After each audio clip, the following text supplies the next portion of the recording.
እሺ በጠዋት የት ሄደሽ? ለምሳሌ ላጉርስሽ? ኧረ እዛው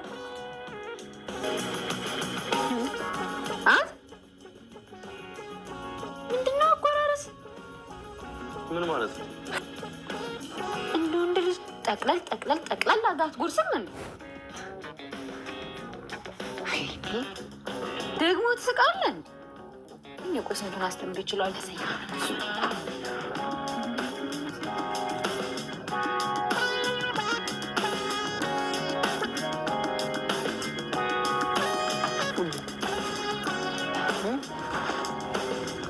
አሳ ጎርጓሪ ዘንዶ ያወጣል አይደል የሚባለው ተረቱ።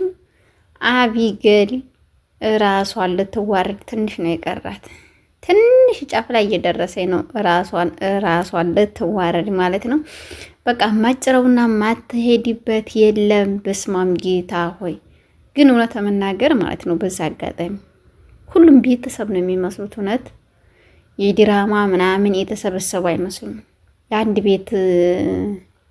ቤተሰብ ነው የሚመስሉት እና ከአቢጌል ውጭ አቢጌል ግን እንኳን የቤተሰብ አንጻር ኖራት አይደለም የቤተሰብ ሞንቋሪና የቤተሰብ በታኝ ናት ተብሎ መነገር ያለባት ልጅ ብትኖር ማናት? አቢጌል ናት።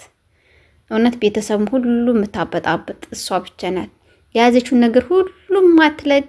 በስማም ጌታ ሆይ አደራውን ከሴት ነገርኛ ሰውረኝ ነው የሚባለው አይደለ? ከምር ይሰውረን፣ መልካሙን ነገር ይስጣን ነው የሚባለው እንጂ በጣም ከባድ ናት። አባቷና ሰላምዬ የሚያወሩትን ሰምታ እሷ ደግሞ ጠንስሳ ሌላ ጉድ አምጥታለች ማለት ነው። በጣም ጉድ ከባድ ነገር ይዛ መታለች። የሰላም ልጅ ማን እንደሆነ ህዱና ይውያለች። እኋንና ምጥኔ እንድካቸው ነበረ። እነሱም ደግሞ ምርጥ ምላሽ ነው ይዘውላት የመጡት። እውነት ይመች ሰላምዬ፣ በእውነት ነገር ሳናደንቅሽ አናልፍም። ሲቀጥል እሷ የማትፈልገውና የማጭረው ነገር የላትም። እንደዛ ብላ በምትልክባቸው ሰዓት አባቷ ማን እንደሆነ የልጇን ስምስ ማን ብላ እንደምታወጣለት ሂዱና አጣሩና ነው ነበር ያለቻቸው። እነሱም ሂደው አጣርተው ሲመጡ ምንድን ብላ ነው የተናገረችው ማለት ነው። እንዲያው እውነት እኔ ራሱ ስቅ ያለው ከምር እግዚአብሔርን በጣም ነው የሳቁበት ስሙ አወጣጥ ማለት ነው። ስሙን አሳምራ አውጥታለች። ዲብን የሚል አባትየው ነው፣ የልጅቱ ነው። ልበይ የሚል ስያሜ አውጥታለታለች ማለት ነው። ልበይ እንግዲህ ማረር ነው። አንቺ እረሪ እያለቻት ነው ማለት ነው። ምንም አይመለከትሽም እየተባለች ነው። ያንን በምትባልበት ሰዓትም እሷ ግን በጣም ሌላ ጎርጓሪ እየጎረጎረች ነው። እውነት ለመናገር ዳጣን ከእናቷ ጋር አስተዋውቁልን። እናቷ ጋር ባንድ ትምጣ። መቼ ነው ባንድ የምናያቸው? ጋሽ ደረጀም ዛሬ እናቴን፣ ቤተሰቦችን፣ ሁሉንም እህቶችንም ትተዋወቂያለሽ፣ ግን በእርጋታ ነው ዳጣ ተረጅኝ። ይህ ቤት ሁሉ ይበታተናል። ይህ ፍቅር የሞላበት ቤት ሰላሙን ይጠፋል ማለት ነው። ከማንም መስማት የለባትም ማርታ፣ ከኔ ነው መስማት ያለባት፣ እኔ ነኝ የምነግራት እያለ ይገኛል ማለት ነው። እሺ አንተ እስከ መቼ ድረስ ነው የምነግራት? ነገረኛ እስከ መቼ ድረስ? እኔ ሁሉም ነገር እየከበደኝ ነው። መሸከም ማልችላቸውን ሁሉ እየተሸከምኩ ነው ያለሁት። ስለዚህ እነሱም እያፋጠጡ እየጠየቁኝ ነው። ከየት ነው የመጣሽው? ምንድን ነው እያሉ እየጠየቁኝ ነው ስትለው እና ማናቸው የሚጠይቁሽ? እቻ አቢጌል ናት አይደለ? ምን ባደርጋት ይሻላሉ? እሱም አቢጌል እንደማታርፍ ስለሚያውቅ አቢጌል ላይ ነበር የወረደው። በዛ አጋጣሚ ሰላምን ማወቅ ትፈልጋለች ከየት እንደመጣች። በዛ ላይም ናታንም ከየት እንደመጣች ማወቅ ይፈልጋል። ሁሉም ቤተሰብ ሁሉ ማወቅ ይፈልጋሉ።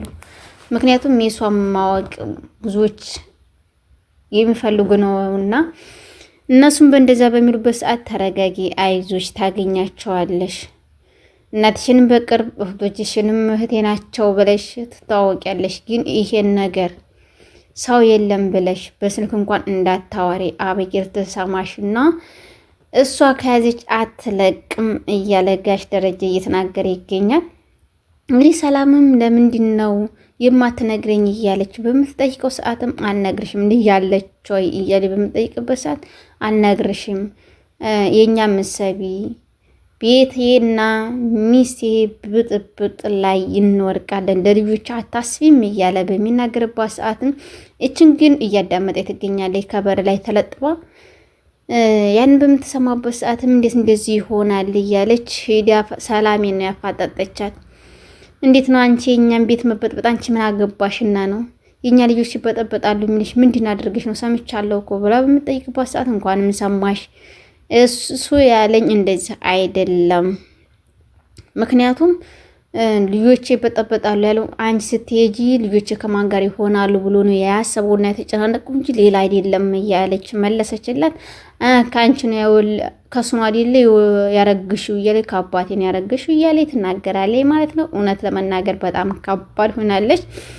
በዛ አጋጣሚ እችን ነገር ይዛ ደግሞ መጨረሻ ላይ እነ ዲያጣንም ሄዳ ትነግራቸዋለች ማለት ነው። እንደዚህ የሆነው ሰላም እኮ ካረገዘችበት ታውቋል፣ ያረገዘችው ከአባቴ ነው እያለች ለነ ዲያጣና ለነ ናታን ነግረዋለች። እንደዛ ስትሉ በጣም ነው የደነገጡት። እንዴት እንዴት ያለሽ ምናምን ብሎ ደንግጠዋል ማለት ነው። መጨረሻ ላይም እንግዲህ ይሄ እውነቱ ታውቁ ስለማይቀር እኔ ብዬ የለም ወይ ብላ ፊት ጥልትን ነው። ግን አንቺ ራሱ ከቤት ውጭ ነሽ፣ እውነት አንቺ ከሌላ የመጣሽ ነሽ ብለሽ የምንጠራጠራት የአቢጌል ማነው? ግን አቢጌል ከዚህ ከቤተሰብ አልወጣችም ብሎ የሚጠራጠር እንደኔ እውነት ከዚህ ከቤተሰብ አይደለችም። እሷ ናት ከውጭ መጣች ተብላ የምትጠራጠረው። በቀጣይ በአዲስ እስከምንገናኝ መልካም ጊዜ መልካም ቆይታ እያልኩ ሰናበታችኋለሁ። ቤተሰብ ሰላም ቆዩ።